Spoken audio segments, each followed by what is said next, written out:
All right, let's break down the trap and roll escape variations. Let's watch the first one, standard speed.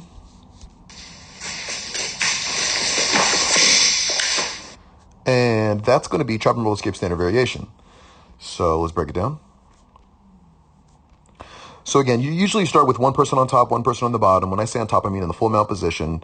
Is what you're going to do is you're going to try to create a system where you're trapping one side of the body, making it impossible for your opponent to base and to prevent the roll. So step one, you're going to take one arm, you're going to trap the arm, you're going to rotate all the way around it. All right, we call this an overhook.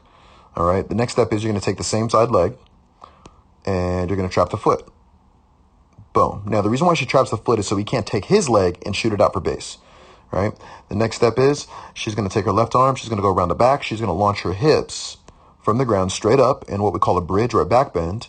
All right? Requires some core and shoulder and back strength. And then she's going to roll all the way over to her right.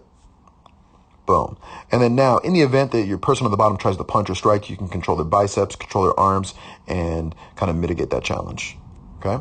Now let's go ahead and go to the next variation. We'll watch at regular speed first. All right, so that's going to be two-hand choke variation, and let's break it down. So in two-hand choke variation, your opponent is going to have two hands on your throat. Now, so what you're going to do is you're going to take two hands, you're going to clasp them together in a gable grip, and you're going to wrap them around one of the arms. Let's take a look at that slow. Boom, just like that. Squeeze nice and tight. Now, so what you're going to do is you're going to break the posture of the elbow, all right, by snapping your wrist nice and tight to your chest. Let's take a look at that. And you want to make sure it locks in place. No space, no daylight. The next step is you're going to take the same side leg and you're going to hook. Boom, right there. And then you're going to launch your hips up and you're going to roll. Now, it has to be on the same side. You can't trap the left side and roll to the right. You have to trap the right side and roll to the right. It's got to be consistent because you want to essentially cut two legs off the table. When you cut two legs off the table, it can't stand.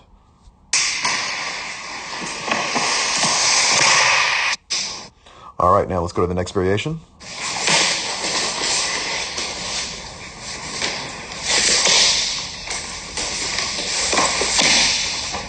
All right, now this is called wrist control variation. So let's go back and let's analyze it. So in wrist control variation, essentially the person on the top is going to control the wrists of the person on the bottom, making it difficult for you to move, right? But it's what you can move is you can move your elbows. So what you're going to do is you're going to move your hips and your arms at the same time. So your hips are going to move straight up to the sky. Your arms are going to shoot out, and then your elbows are going to shoot down. Now, what that does is it makes your opponent make a choice. Either your opponent can choose to maintain control of your wrists, or they can allow their face to plant into the mat. Generally speaking, they're going to let go of your wrists. So let's take a look at that. So what I want you to do is I want you to drop your elbows down, shoot your arms out sideways, and then reach your hands all the way down towards your legs as fast as possible. Remember, your hips have to go up at the same time. If you try to move your arms first or your hips first, it doesn't work. It has to be simultaneous. Let's take a look.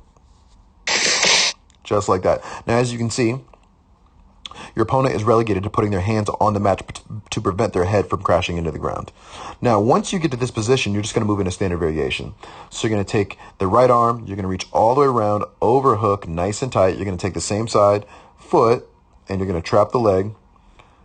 And then your hips go where? They go straight up, and you're going to roll to the weak side. The weak side is the side that you're trapping. So hips up, roll to the weak side, and she takes her left hand, she goes around the back. And then again, in that transitional state, your opponent might punch, in which case it's a good idea to control the arms. Okay, let's go to the next variation.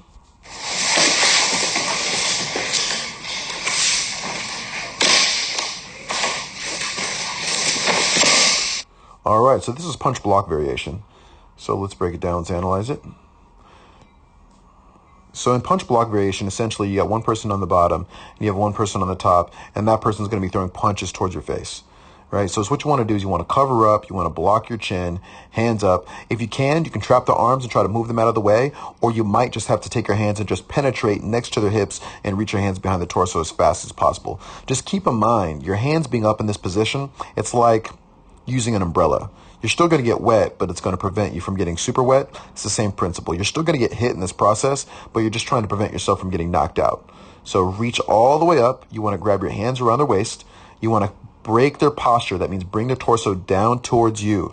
The closer they are to you, the less likely you're going to have punching power in their strikes. Once you get here and they use their hands to base, you're going to go right back into standard variation. So take the right hand, reach it over, grab the arm, get the overhook nice and tight. Once you overhook that arm, remember, it's going to be difficult for them to pull it out and punch with it.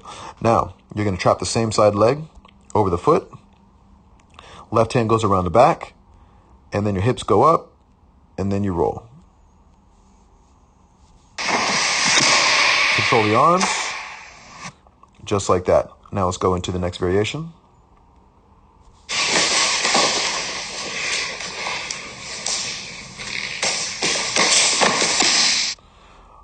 All right, now this is called one-hand choke variation. So let's break this down.